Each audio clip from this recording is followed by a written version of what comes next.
Ticket position. 8ஆம் தேதி எனக்கு சேலத்துல மாநாடு, 9ஆம் தேதி ஊட்டி ஊர்வலம், 10ஆம் தேதி நான் எங்க இருக்கேன்னு எனக்கே தெரியும். என்ன பரட்ட, என்ன பண்ற? ஒண்ணுமில்லப்பா, அடுத்த டாபிக் யோசிச்சுட்டு இருந்தேன். ஆமா, லாஸ்ட் வீடியோ போட்டு 2-3 வீக்ஸ் ஆச்சு. கன்சிஸ்டன்சி முக்கியம். டேய், 10 நாளா த்ராட் இன்ஃபெக்ஷன், ரொம்ப பேசாத. நீ ஏதாவது டாபிக் எடுத்து போட்டுருக்கலாம் இல்ல? சரி, டாபிக் என்ன சொல்லு. Foreign conspiracy against India. இது நல்ல கீழு. பக்க ஜியோபொலிட்டிக்கல் த்ரெட். நேபாள், பங்களாதேஷ்ல நடந்த மாதிரி சென்ட்ரல் லெவல்ல கூப் இங்கேயும் பிளான் பண்றாங்க. பரட்ட, நீ தானே இது? என்ன சடனா இன்டர்நேஷனல் லெவல் கான்ஸ்பிரசி தியரி எல்லாம் பேசுற? கனெக்ட் பண்ணி பார்த்தா எல்லாமே கிளியரா தெரியுது. நான் கோமுடிதலையா? ஒரு பக்கம் ருபீ வேல்யூ டோட்டலா குறையுது. இன்டென்ஷனலா இந்தியாவை டவுன் பண்றாங்க. இங்க இருக்கிற நியூஸ் சேனல்ஸ் எல்லாம் இந்தியா இண்டிபெண்டா ஸ்டாண்ட் எடுத்தா அது பெரிய ப்ராப்ளம்னு பெர்ஸ்பெக்டிவ் பில்ட் பண்றாங்க. அதை ஏன் போய் யூஎஸ் யூகே மீடியால டிஸ்கஸ் பண்றாங்க. எங்கேயோ ஃபாரின்ல உட்காந்து காக்ரோச் பார்ட்டின்னு புதுசா ஒன்று ஆரம்பிக்கிறாங்க. இன்னொரு பக்கம் ரஷ்யன் ஆயில் வாங்கக்கூடாதுன்னு யூஎஸ் ஸ்ட்ரைட்டா சொல்லுது. டாரிஃப் சாங்ஷன்ஸ் டைரக்ட் பேக்மெயில் பண்ணலாங்க. இதெல்லாம் எதேர்ச்சியா நடக்குதுன்னு நினைக்கிறியா? யூஎஸ் சைனா போயிட்டு வருது, இப்படி இந்தியாவை கட்டம் கட்டுறாங்க. அதுக்கு எல்லாத்துக்கும் ஒரு காரணம் இருக்கு. டேய், என்ன கண்டா சொல்லுகிற? ரவணா படத்துல விஜயகாந்த் மாதிரி ஸ்டாட்டிஸ்டிக்ஸ் அடிக்கிட்டே போற. பிரச்சனை என்னன்னு இப்போ வரைக்கும் சொல்லவே இல்லை. இப்போ மேட்ரு என்னன்னு சொல்லுவியா, இல்ல இப்படியே பேசிட்டு இருக்க போறியா? பிரிக்ஸ், அதுதான் இப்போ core reason. India is pushing big on BRICS and aggressively driving dedollarisation. டாலர்லாம் ஆயில் வாங்க மாட்டேன்னு தெளிவா இந்தியா சொல்லுது. ஏன் வாங்கணும்னு கேள்வி கேட்குறான். இருக்கிற பவர் சிஸ்டம் பைபாஸ் பண்ண நினைக்கிறோம்னு தான் குளோபல் பிளேயர்ஸ் இறங்கி வேலை செய்கிறாங்க. அதுதான் இப்போ இந்தியாவை கட்டம் கட்ட காரணமே. நான் கூட நீ ரா ஏஜென்ட் மாதிரி பெரிய டீரைலிங் நெட்வொர்க்கை கண்டுபிடிச்சிட்டியோன்னு நினைச்சிட்டேன். டேய், என்ன குழுப்பா? போன வாரம் பிஎம் ரெக்வஸ்ட்டை இன்டென்ட்டை கொஸ்டின் பண்ண, நான் சொன்னா கிண்டல் பண்றேன். கிட்னா நாயே மச்சி, இப்பயும் நான் கொஸ்டின் தான் பண்றேன். நம்ம ஃபீல்டில் பார்க்குற எல்லா ஃபீயும் இம்மீடியட்டாக அக்செப்ட் பண்ணவே கூடாது. இன்னைக்கு தேதியில் எல்லாருமே ஜேம்ஸ் பாண்ட், அயல் நாட்டு சதி, உள்நாட்டு சதி எல்லாத்தையும் அன்ட்ராவல் பண்ணுறேன்னு கண்டதையும் போடுறாங்க. நீ சொன்ன பாயிண்ட்ஸை லிஸ்ட் பண்ணு, டிஸ்கஸ் பண்ணுவோம். We'll get the answers. Start music. Okay, நீ சொல்றது கரெக்ட். நிறைய கண்டென்ட் கன்சியூம் பண்ணி I lost track. Let's discuss. இப்போ ரூபி வேல்யூவேஷன்லேருந்து ஸ்டார்ட் பண்ணுவோம். $1 இன்னைக்கு 95 ரூபா 96 ரூபா சொல்லிட்டே போறாங்கல்ல. அது யாரோ நான்-டெலிவரபிள் ஃபார்வர்டாமே. அது சிங்கப்பூர்ல, லண்டன்ல இருக்கான். எங்கேயோ உட்காந்து நம்ம ருப்பியோட வேல்யூ இவங்க எப்படி டிசைட் பண்றாங்க? இது அநியாயமா இருக்கு. நம்ம வீட்டு விஷயத்துக்கு பக்கத்து வீட்டு ஆண்டி டிசைட் பண்ணுவாங்களா? பரட்ட, பக்கத்து வீட்டு ஆண்டியா? என்டிஎஃப் ஒன்றும் ஒரு இன்ஸ்டிடியூஷன் இல்லை. ஆர்பிஐ மாதிரி மிசைலாம் பண்ணவே மாட்டாங்க. அது ஸ்டாக் மார்க்கெட் மாதிரி. ஸ்டாக்ஸுக்கு பதிலாக ருபி வேல்யூ, நாட்டு நடப்பை வச்சு நாளைக்கு என்ன வேல்யூக்கு போக வாய்ப்பு இருக்குன்னு தான் பெட் பண்ணுவாங்க. பாய்ஸ் படத்தில் வர செந்தில் கேரக்டர் தான் இந்த என்டிஎஃபோட மார்க்கெட் டெஸ்க்னு வச்சுக்கோ. எந்த மார்க்கெட்டில் என்ன நிலவரம், ப்ராடக்ட் வேல்யூ எப்படி பெர்ஃபார்ம் பண்ணணும்னு முன்னாடியே அசஸ் பண்ணி டிசைட் பண்ணுவாங்க. எக்ஸப்ட் தட் என்டிஎஃப்ங்கிறது சிங்கிள் பர்சன் கிடையாது. அது ஒரு பெரிய group of global exporters, MNC banks, multinational business agencies மற்றும் பலர். அதுதான் என் primary question. Why should someone who is not even living in India decide or control our price index? வெளியே உட்காந்து பண்றதுக்கு அவங்க யாருப்பா? US and other western countries அவங்க ட்ரேட் இன்ட்ரெஸ்ட்காக நம்ம வேல்யூ டிக்ரீஸ் பண்ணிட்டு தான் இருக்காங்க. நம்மளை ப்ரெஷர்ல தள்ளுறாங்க அப்படின்னு நான் சொல்றேன். மிஸ்டர் அறிவாளி, என்னாச்சு உங்களுக்கு? கொஞ்சம் உங்க ஓவர் நாட்டுப்பற்ற சைடில் தள்ளி வைங்க. ரேஷனலாக திங்க் பண்ணுங்க. நீ ஒரு இந்தியன், அதனால இந்தியன் ருப்பி உனக்கு எமோஷன். பட் மற்றவங்களுக்கு அப்படி இல்லை. ஃபாரின் கம்பெனிஸ்க்கு அது வெறும் பியூர் பிஸ்னஸ் ஆப்பர்ச்சுனிட்டி. எல்லா கண்ட்ரியும் அடுத்தவங்களுக்கு கமர்ஷியல் மார்க்கெட் தான். மோரோவர், பிசைடு, கண்ட்ரோல் இதெல்லாம் ரொம்ப ஸ்ட்ராங் வேர்ட்ஸ்டா. குளோபல் லெவலில் டாலர் டிமாண்ட் ஏறுது. இந்தியாவுக்கு ஆயில் இம்போர்ட் பண்ண எக்ஸ்டர்னல் கரன்சி வேணும். ஸோ இன்னைக்கு ட்ரெண்டில் அதை வச்சு ஒப்பி டிக்ரீஸ் ஆகும்னு மேத்தமேட்டிக்கலாக பெட் கட்டுறாங்க, அசஸ் பண்ணுறாங்க. அந்த மாதிரி குளோபல் லெவலில் டிஸ்கஸ் பண்ணுற டீ கடை தான் சிங்கப்பூர் என்டிஎஃப் மார்க்கெட்னு வச்சுக்கோ. இதில் யாரும் சிங்கிள் ஹேண்டடாக கண்ட்ரோல் பண்ணவே முடியாது. சில ultra large players influence use பண்ண முடியும். நீ சொல்ற மாதிரி பார்த்தா எல்லா குளோபல் கரன்சியும் அவங்க உட்காந்து டிஸ்கஸ் பண்ணணும் இல்லை? அது ஏன் டாலரு, யூரோ, பவுண்டு இதெல்லாம் டிஸ்கஸே பண்ண மாட்டாங்க? அங்கெல்லாம் நடக்கவே மாட்டேங்குது. அது என்ன டைரக்டா நம்ம மேல மட்டும் பயாஸா? டேய், 1.5 டன் வெயிட், அது பயாஸ் இல்லடா. டாலர், யூரோ, பவுண்டு இதெல்லாம் ஃப்ரீயாக ட்ரேட் பண்ண முடியும். வேர்ல்டு வார் டைம்லேருந்து எல்லா கண்ட்ரிஸ்கிட்டையும் அந்த கரன்சிஸ் இருக்குது. ஆனால் சைனீஸ் யுவான், இந்தியன் ருப்பி மாதிரி எமர்ஜிங் கரன்சிஸை ஃபாரின் நேஷனல்ஸ் ஃப்ரீயாக ட்ரேட் பண்ண முடியாது. ஆர்பிஐலாம் ஸ்ட்ரிக்டாக கேபிட்டல் ரெஸ்ட்ரிக்ஷன்ஸ் வச்சுருக்காங்க. எக்ஸ்டர்னல் யூசர்ஸ்க்கு நம்ம இன்டர்னல் கரன்சியோட டைரக்ட் ஆக்சஸ் ரொம்ப லிமிட்டட். நம்ம கரன்சியை ஃப்ரீயாக உள்ளே வாங்க கூட முடியாது.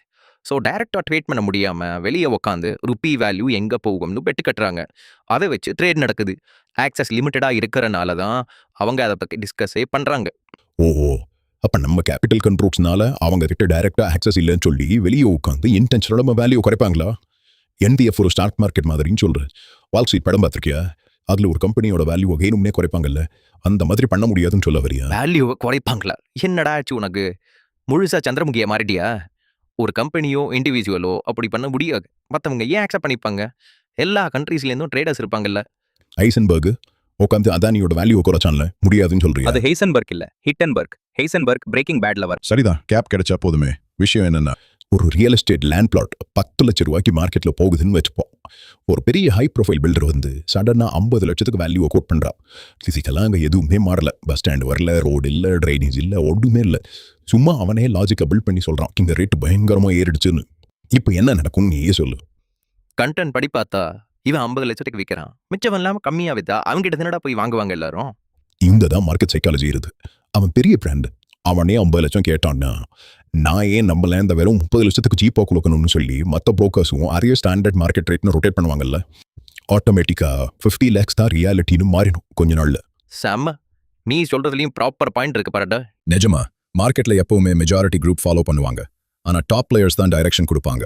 ஆப்பிள் ஐபோன் ஹைலி எக்ஸ்பென்சிவ்னு, அதை விட better alternative and cheaper price Samsung and other Android manufacturers மார்க்கெட்டுக்குள்ள வந்தாங்க. இன்னைக்கு செக் பண்ணி பாரு, Samsung flagship, Google Pixel, even premium Chinese models எல்லாருமே ஐபோன் பிரைஸ் பிராக்கெட்டுக்குள்ள தான் நிற்கிறாங்க. இதுல நிறைய ஆப்ரேட்டிங் ஃபேக்டர்ஸ் இருக்குடா. Global service cost, supply chain management, cost of high and manufacturing, components pricing. நடிமண்டைய டே, அதெல்லாம் முன்னாடி தான் இருந்துச்சு. என்ன பொறுத்தவரை டைனமிக்கா இன்ஃப்ளூயன்ஸுங்கிறது இன்டைரக்ட் கண்ட்ரோல் தான். லார்ஜ் பிளேயர்ஸ் மார்க்கெட்டை டைரக்டா இன்ஸ்டன்ட்லி கண்ட்ரோல் பண்ண முடியாது, அது எனக்கும் தெரியும். ஆனா அவங்களால ஒரு நரேட்டிவ் செட் பண்ண முடியும். Narrative builds influence shift behaviour. அதுவும் இன்டைரக்டா கண்ட்ரோல் பண்ற சிஸ்டம் தான். இந்த 2 எக்ஸாம்பிளும் reality. Narrative setting is real, but market எப்பவுமே dynamic. No one can control it. சின்ன விஷயம் கூட பெருசா மாறும். நேசம்படி வடிவேலு ஜோக் ஞாபகம் இருக்கா? குளோபல் ட்ரெண்டான மாதிரி narrative May work, but not all the time against core ground reality. அதுதான் இம்பார்ட்டன்ட். சரி, அப்போ குளோபல் மார்க்கெட் சார்ட்ஸ்ல கரன்சியை வேற எப்படி தான் டிசைட் பண்றாங்க? Energy economics. நம்ம அதிகமாக ஆயில் இம்போர்ட் பண்ணுறோம். ஆயில் யார்கிட்ட இருக்கோ, டாலரில் எவ்வளோ ப்ரைஸ் கேட்குறாங்கன்னு அதை நம்ம கொடுத்து தானே ஆகணும். ஆப்வியஸ்லி அதிகமாக டாலர் ஸ்பெண்ட் பண்ணணும். ஃபைன், எமர்ஜென்சிக்கு டாலர் வேணும்னா ருப்பியை கொடுத்து டாலர் வாங்கணும். அதுதான் சிம்பிள் மேத். இங்கே டாலர் டிமாண்ட் இன்க்ரீஸ் ஆகுது. அப்போ ஆட்டோமேட்டிக்கா ருப்பி மேல ப்ரெஷர். கரெக்ட். ஆனா இதுவும் ஒரு type of external economic influence தானடா. அது வேற. அது அப்போ பிஸ்னஸ் போகுதுன்னு சொல்கிறான். நம்ம ருபி வேல்யூவேஷன் பார்த்தா வித் யோர் எக்கனாமிக்ஸ் பர்செப்ஷன் எப்படி அசஸ்மெண்ட்டுக்கு செட் ஆகும்? Exactly.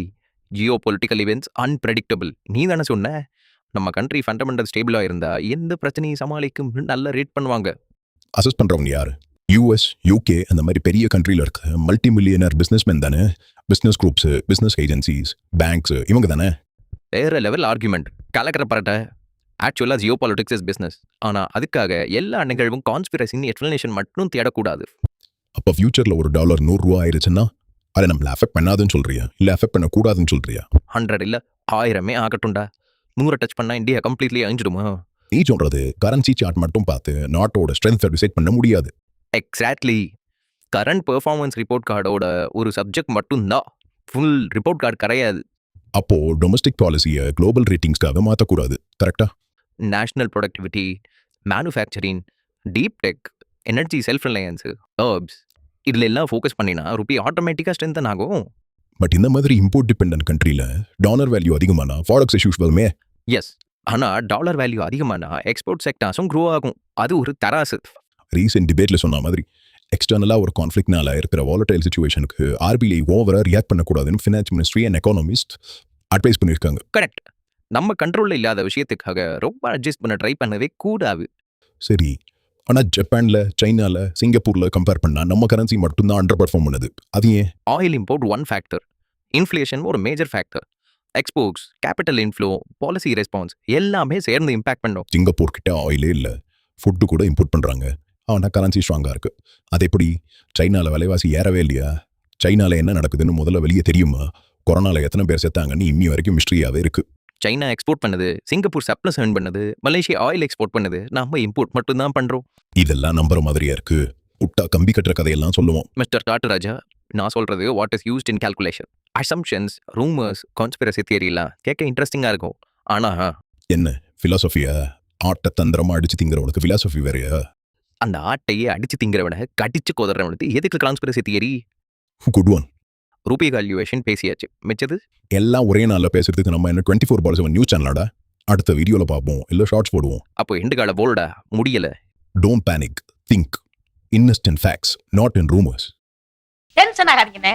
less tension, more work. More work, less tension. ஏ மண்டையா இனிமே நீ இங்கிலீஷ் பேசுன ஒரே ஆப்புல உன்னை மக்காஜி பண்ணிடுவேன். நான் 7வது பாஸ்னே. அடே வண்டு ருட்டா தலையா நான் SSLC டா. நீங்க SSLC ஃபெயில்னே. நான் 7வது பாஸ்னே.